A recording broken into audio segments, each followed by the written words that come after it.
a 4 points entre Bastia et Paris Saint-Germain. Paris Saint-Germain qui joue en rouge et Bastia en bleu. Il y a 6000 personnes. Et les Parisiens se sont présentés seulement à 20h au Stade Furiani parce qu'ils avaient perdu leur bagage et qu'ils étaient arrivés à Bastia à 17h seulement. Les Bastiais ont pris ce match à bras-le-corps, ont dominé dès les premières minutes avec un Zagic époustouflant qui a fait un match absolument remarquable. Regardez cette feinte sur la poste. Et finalement, Pantelic doit sortir pour mettre en corner. Il y aura le corner, mais il y a surtout un coup franc. Et suivez bien ce coup franc de Jazic. La tête de Papy, celle de Félix, 1-0. On joue depuis 4 minutes. À noter que Vazovic a présenté une équipe assez curieuse, puisqu'Umberto fait sa rentrée en milieu de terrain, et c'est Laposte qui joue arrière droit, et qui a la tâche de marquer Zagic. Il en verra de toutes les couleurs, selon Laposte. Les Parisiens essayent d'attaquer bien timidement. Ils ne sont pas dans le match, à vrai dire. Ils ne se sont pas très bien échauffés, pas assez en tout cas. Et on n'a pas l'impression qu'ils jouent un match important. Les Bastiais, eux, le jouent, ce match important, et de très belle manière. Ils ont récupéré Petrovic, qui n'aura pas grand-chose à faire. Et ils ont un milieu de terrain absolument remarquable avec Franceschetti et Papy, surtout Papy qui a été remarquable, qui a donné une balle à Zimaco, qui est parti à mon avis hors jeu, et qui marque le deuxième but à la 33e minute. Inutile de dire que les supporters bastiais sont enthousiastes. Ce n'est pas terminé. La défense bastiaise tient bien avec un Guédon qui est revenu. Et les Parisiens ne se montrent pas assez rapides et surtout assez mal inspirés. Papy, toujours lui, organise bien le jeu, donne de très bons ballons. Zagic sur son aile fait absolument ce qu'il veut. Et il va faire un tir absolument remarquable. Regardez bien, il récupère son ballon, il est tout seul sur l'aile gauche.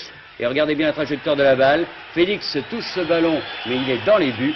C'est un troisième but époustouflant. 43e minute, 3-0. C'est la marque à la mi-temps. Alors en deuxième mi-temps, les Bastiais vont un peu se déconcentrer, on les comprend. Les Parisiens vont essayer de se reprendre avec Daleb que l'on a peu vu. Il est vrai qu'il était serré de très près par Marcheni. Et finalement, ces Parisiens, par Redon, peut-être le meilleur d'entre eux, vont se montrer dangereux. Et si Petrovic enlève une balle à M. Pelé.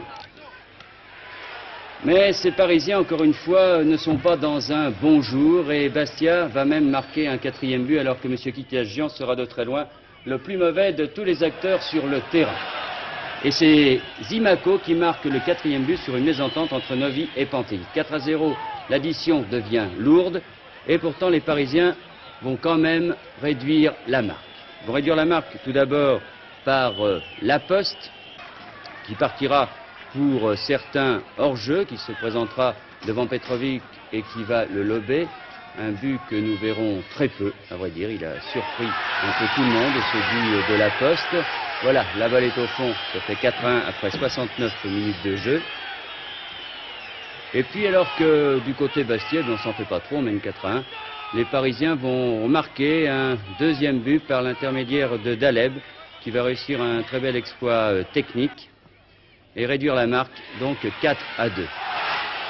Il faut dire que les Bastiais ont dominé toute cette rencontre. Ils auraient pu bénéficier également d'un penalty sur des fautes pour Jazic.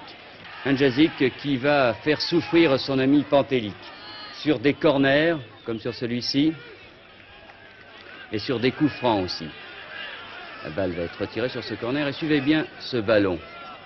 Pantelic se précipite, le ballon ne sort pas. M. Kikyagian, lui, l'a vu sortir, c'est pas la première fois qu'il se trompe. Pantelic n'est pas content. Jazic tire ce coup franc et regardez bien. Laposte supplée son gardien. Mais on n'a fait que reculer l'échéance, car Jazic le tire encore, ce corner, et c'est Papy qui marque. 5-2. Très belle victoire de Bastia. Il faudra revoir Paris Saint-Germain et pourtant, Daniel Echter n'est pas content.